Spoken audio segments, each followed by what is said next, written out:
গরম ভাত বা পরোটা যেটাই বলে না কেন, টুনা মাছের এই রেসিপিটা গরম পরোটার সাথে খেতে এত মজা হয়। আর এটা হলো ক্যানের ভিতরে যে টুনাটা থাকে ওই টুনা মাছের একটা রেসিপি।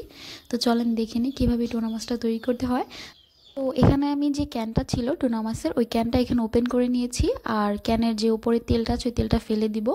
তো আমি এখানে একটা কড়াই বসিয়ে নিলাম, কড়াইয়ের মধ্যে রসুন কুচি আর পেঁয়াজ কুচি দিয়ে নিলাম তেলের সাথে। এখন রসুন আর পেঁয়াজটাকে একটু লাল হলে আমি এখানে কাঁচামরিচ দিয়ে দিচ্ছি ঝালের জন্য। কাঁচামরিচটা আমি মাঝ বরাবর চিড়ে দিয়েছি। তো রসুন আর পেঁয়াজটা যখন একটু লাল হয়ে আসবে তখন এখানে আদা বাটা, ধনে গুঁড়ো আর হলুদ গুঁড়ো, মরিচের গুঁড়ো সব কিছু দিয়ে একসাথে ভালো করে মশলাটাকে কষিয়ে নেব। হালকা একটু পানি দিয়ে মশলাটাকে কষিয়ে নিব। সামুদ্রিক মাছের ভিতরে এই টুনা মাছটা আমার খুব পছন্দ। আর টুনা যে ক্যানটা থাকে এই ক্যানের মাছটা অনেকটা মজা লাগে। তো এখন এখানে দিয়ে দিলাম টমেটো কুচি। টমেটোগুলোকে আমি ছোটো ছোটো করে কেটে নিয়েছি। টমেটোটাকে এখন হালকা একটু পানি দিয়ে সিদ্ধ হওয়া পর্যন্ত অপেক্ষা করব। তো টমেটোটা যখন গলে আসবে তখন আবার আমি এখানে মাছটা দিয়ে দিব। তো ঢাকনাটা উঠিয়ে নিলাম, টমেটোটা খুব ভালো মতো সিদ্ধ হয়ে গিয়েছে। এখন এখানে যে টুনা মাছটা ছিল উপর থেকে তেলগুলো ফেলে দিয়েছি, এটা ছেঁকে নিয়েছি। আর এই টুনা মাছগুলো আমি এখানে দিয়ে দিলাম।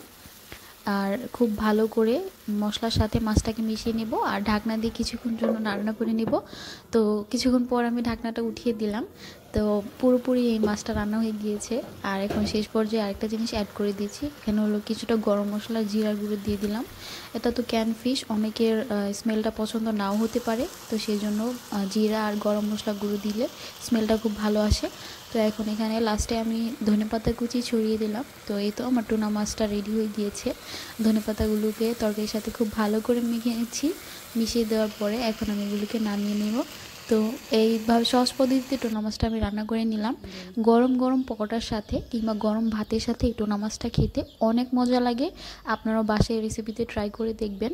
আস্ত টুনা মাছ খেতে তো ভালোই লাগে। ক্যানের যে টুনাগুলো আছে এগুলো বিভিন্ন সুপার শপের স্বপ্নে কিংবা বিভিন্ন ধরনের সুপার শপ আছে ওইখানে পেয়ে যাবেন। টুনা মাছগুলো অনেক মজা হয়।